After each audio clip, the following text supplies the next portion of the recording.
I'm pleased to be here for my fourth budget as Minister for Mental Health and Older People. I'm pleased to announce that over €2.6 billion has been allocated to further enhance older person services in Budget 2024, an increase of €158 million on that announced on Budget Day last year.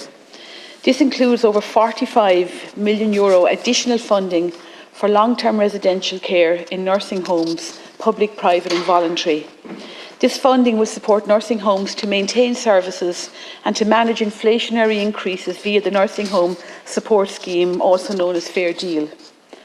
I'm pleased to announce the establishment of a dedicated new €10 million fund to support private and voluntary nursing homes with HICRA regulations and compliance measures.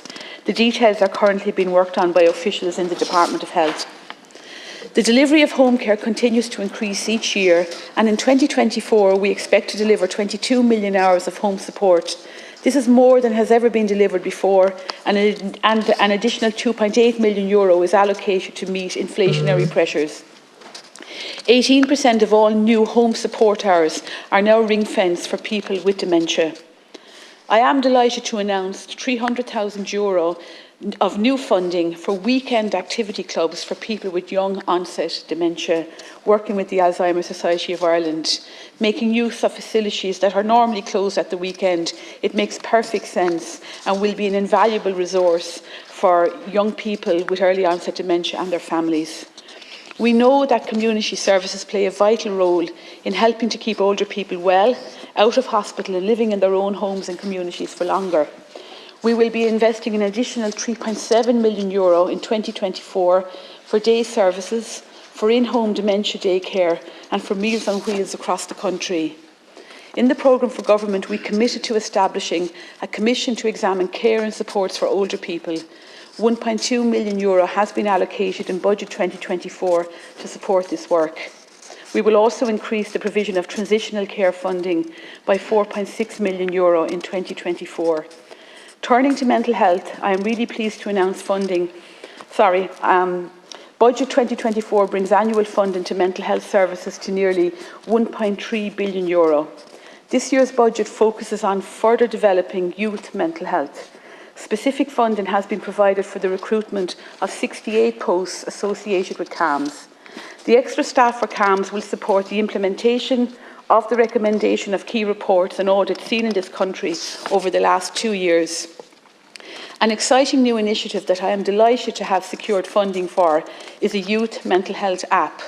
We know young people sometimes approach services differently, and they can be more likely to engage with digital or online supports and information. This app will help direct young people to the services they need when they need them. Budget 2024 also provides funding for the development and the provision of a new central referral mechanism for services for children to be established on a pilot basis within the HSE. The referral mechanism will allow the HSE to appropriately triage referrals to specialist services, including CAMHS, to ensure that no child ends up on the wrong waiting list for the care that they need and deserve. This model, which is sometimes referred to as no wrong door, is a key priority for me.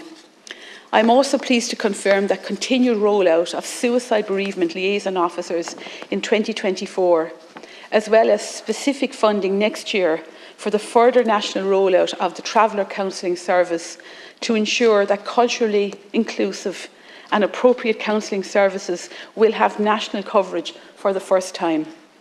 Funding has also been secured for minor capital works to develop more appropriate accommodation and services nationwide and meet the needs identified in the Mental Health Commission inspection reports. In short, the investment secured this year will further support the delivery of our priorities under sharing the vision, Connecting for Life and Sláinte Care. The focus on youth mental health is both timely and much needed, and I would also like to thank all those who work in mental health services and who work with older people. I'm very proud of the fact that we have the highest age, we have the highest life expectancy in the EU 27, and I want to thank all people who work with older people to make sure that they can live appropriately at home, or whether it's in nursing homes or in whichever setting. And I think it's also important to remember all those who care for people with mental health, for people with dementia and older people. Carers play an invaluable role every day of the week. Thank you.